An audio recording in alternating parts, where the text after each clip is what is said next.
Okay, Hollywood. I don't know what's going on, but y'all ain't giving me what I'm used to. Something's going on.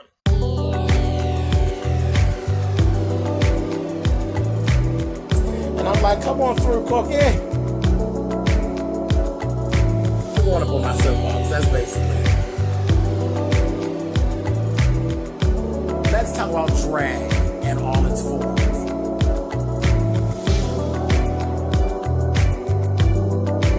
What, Cookie?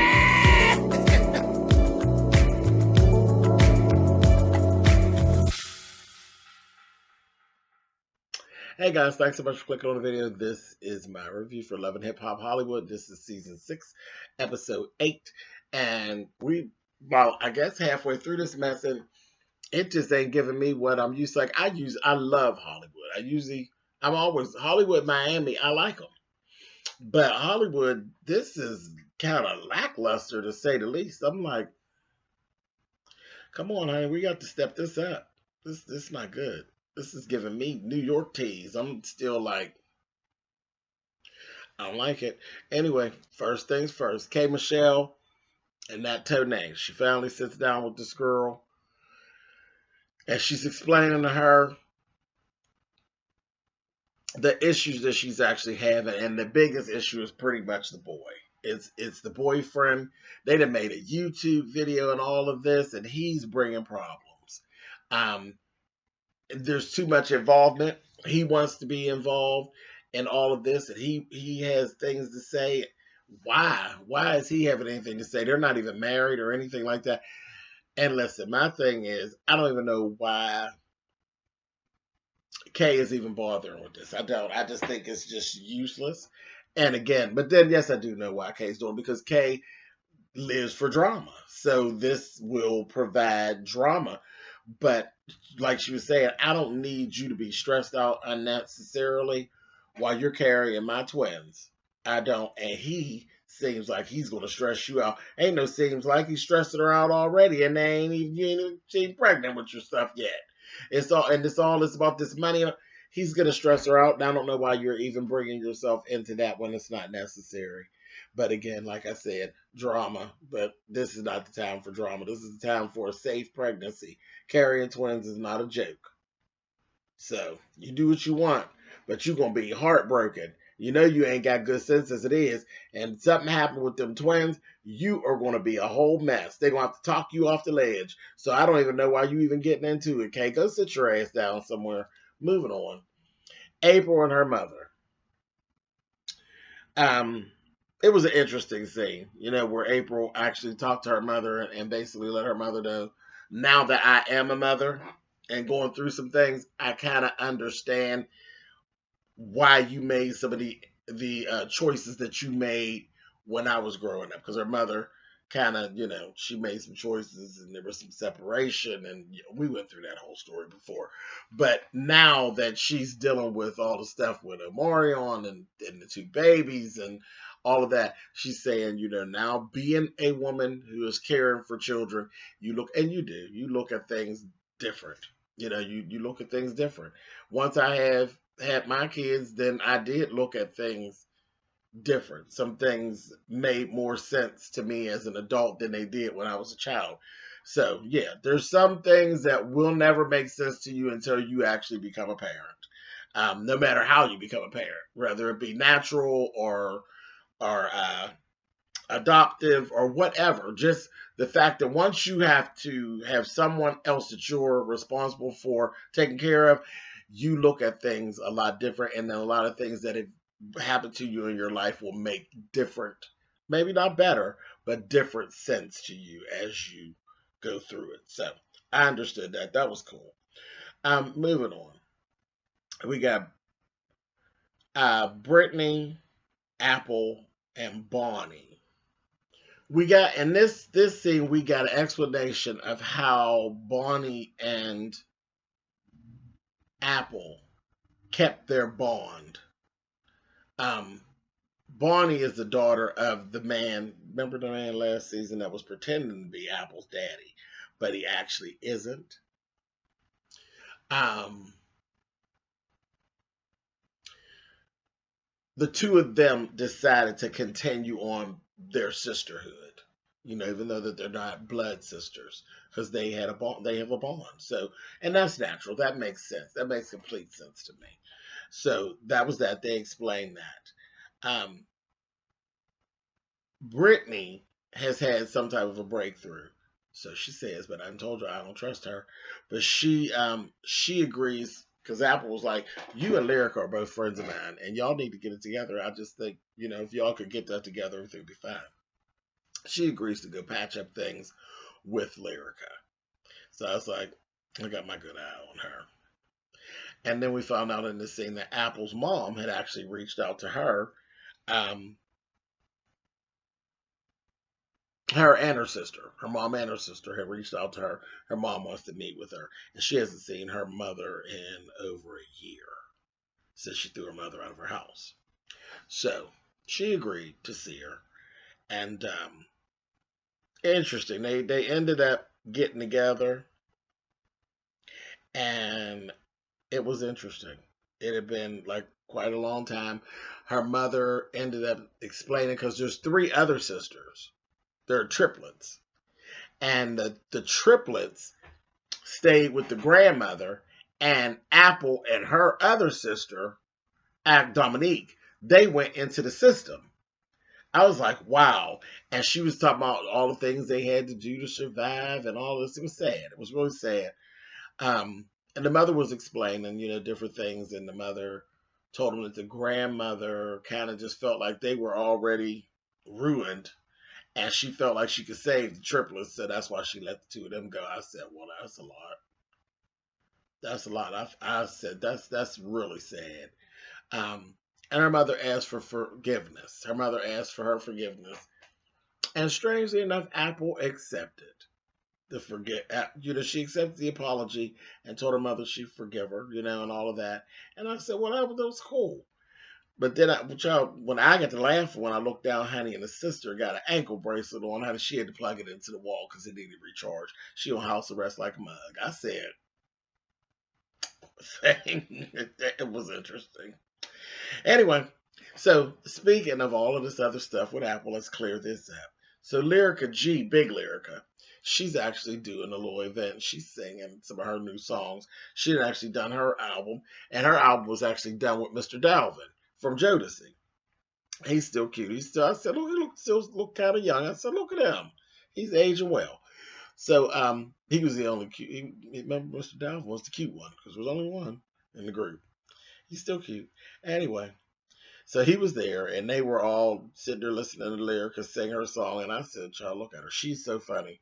She is just like this old age pop star, honey. And she tried to be so young, and she's up there in all this white. And I just looked at her. I was like, okay, girl, get it. Okay, go on, Lyrica. She can sing, though. She can definitely sing. Her aesthetic is what's funny to me, because she's just like she just, I ain't gonna be old. I don't give a shit what anybody say. Well, girl, you are. You're old, honey. But anyway. So then as we're sitting there, here comes Brittany. I said, okay. And again, with her shady ass, she in her confessional. And her confessional was very shady about how she was going to go make up with Lyrica. And in the confessional, she said up there talking about her mother could really sing. I don't know why she didn't pass some of that down to little Lyrica. I told you before, Miss Brittany, girl, you playing games. You're playing games. But anyway, she gets down there and Lyrica, stop being so stupid. And you went right into all that, and then you start telling her your business. And she's throwing out at you. She basically was being funny, throwing out at you the stuff about Summer Bunny. She's being funny because she's sitting there like, yeah, but you ain't got it going on. Your marriage is a mess. And she laughing at you on the inside, but you sit up there telling her, I've been going through a lot and this, that, and the other. I was like, you're so stupid. You're so stupid. And then Zell pops up. And then Zell, oh God. You were just a bad look. He comes in there, he immediately starts roasting and arguing with Brittany, and it just looked terrible in the club. And all these girls, they're like turning around looking like, why is he cussing her out like that? And I'm like, yeah, why is he cussing her out like that? It just was If she had started with you or something and you felt the need to roast and gag her, that's different. But you came in there, you started it. You was all, you was on the fuck shit coming in the door, and I just didn't like it. And I'm looking at him, and then I just think he's real fake. I think he's fake, and he's shady. He's just a bad look. And here's Lyrica, because Brittany eventually got up and walked away, like, the hell with you. And he's all hugging Lyrica. I was like, girl, you always falling for the bullshit. He's fake and he's phony. He's a problem. He's a problem. Can't get with him. Okay, so then we had a really interesting scene, which was cool, with Christian Bush and K. Michelle. Christian Bush is from Sugarland, from the country group Sugarland.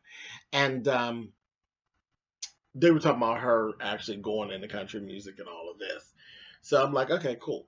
And then the coolest thing ever that they actually did, they just bust out and just start literally putting together a song right there at the table with nothing but a guitar. Nothing but a guitar. And I said, well, this is the thing, because K. Michelle does use the platform to let you know that she is unquestionably talented. So that was, I thought it was cool. And he was telling her, you need to try to go ahead and get yourself to the Opry, Grand Ole Opry in Nashville. And she's like, oh my God, I'm so nervous. And the Grand Ole Opry in Nashville was kind of like going to the Apollo. Okay, so the same thing. Well, not totally the same thing, but same kind of feel with people in the genre. Okay, if you can make it at the Opera, you can make it anywhere.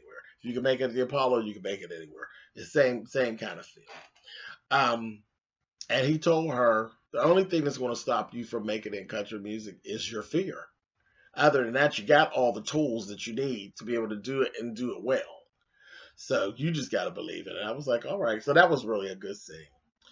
Then we actually see this other little crap of Lyrica moving out. She done got a phone call this night and, then dropped a dime on A1. He was on the plane with some girl talking to the girl, and then he supposedly took the girl to his hotel and slept with the girl. So he's just up to his old tricks. And she decided that's it. That was the straw that broke the camel's back. So she called movers and she started moving. She ain't left him nothing there but a bed and a TV, child. Okay. She took everything else. She left. And left that old nasty, ugly little dog chewing on the baby's toy. I said, what's that dog chewing on that baby's toy? I want to kick that dog. But anyway, she left that dog's ass right there in that house. I said, a mess. And what was that whole thing with him and Ray J at the end? And they're two scary asses. Like, somebody just come and just put. I said, they are just as scary, honey. But that's what y'all get if somebody did come in and leaving that door open, honey. Anyway, just stupid. I just didn't understand where that was even going, but that was just weird. Anyway, and the last thing I'm going to talk about is April. Going over there. April, this little slutty thing. I was getting ready to call it a slutty act, but for some reason, I don't think you're acting. This little slutty way that you have going on, you need to sit down. She's at the Black Ink in Chicago. Baby, with that fine-ass Ryan. That Ryan is fine, fine, fine. You hear me? But she didn't go on in there and go offer Ryan some coochie for a damn tattoo. I said, girl, get away from Ryan, bitch. Get away from him, honey. With your nasty ways. Filth box. Like, Ryan is fine, though. Fine as wine. Anyway, then they had this little dinner. And they had all of her family. And listen, I'm with Paris. Like Paris said, these two are in love, and I don't know why they don't just tell people to stop all this lying, because ain't nobody buying into it, honey. And Willie and Shonda were there.